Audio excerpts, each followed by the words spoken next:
Apa ni? Burung tertuhu? Ada pantun lah. Pohon penak, pohon meranti, sudah ditebang, lalu diikat. Kusangka jinak, burung merpati. Rupanya terbang bila dipikat.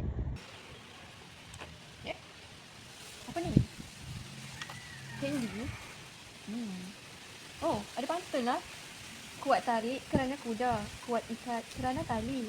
Buat baik berpada-pada, buat jahat jangan sekali. Macam mana ni? Apa ni? Ini kan ikan jelawan. Apa ni? Ada pantun. Berburu ke padang datar, dapat rusa bergelang kaki. Berguru ke padang ajar, macam bunga kembang tak jadi. Ibu, kenapa nak?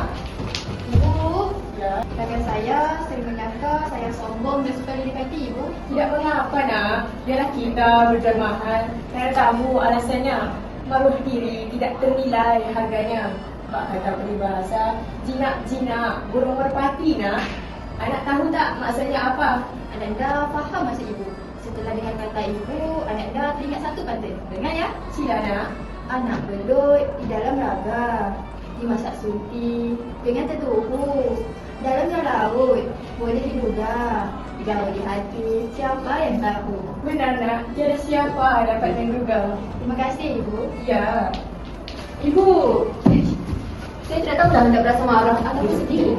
Kenapa nak? Begini, saya sering membantu rakan saya yang terjebak kesusahan. Tetapi, sewaktu saya yang mengalami kesusahan, mereka enggan memberikan pertolongan. Anak-anak, begitulah kehidupan kita di dunia ini.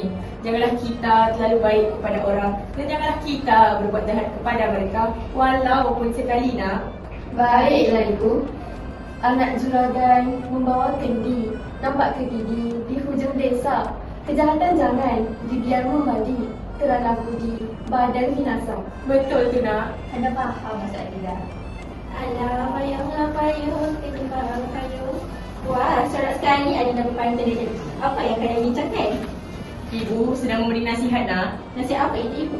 Nak, sebagai remaja, kewajipan utama kalian adalah untuk menuntut ilmu sehingga berjaya. Kerana jika belajar sekerat jalan, maka tidak bermaknalah kehidupan kalian nak. Mendengarkan kata-kata ibu itu, anak-anak teringat akan satu pantun. Ibu dengarkan ya. Ya. Tangkap jelawat si anak ketam, anak teruna turun ke payah. Mati-mati berdakwat, biarlah hitam, hidup sempurna terjamin kejaya. Betul tu nak. Baik pekerti sungguh anak-anak ibu ni. Moga kalian semua menjadi anak-anak yang berguna pada masa hadapan kelak ya. Terima kasih ibu. Sayang ibu.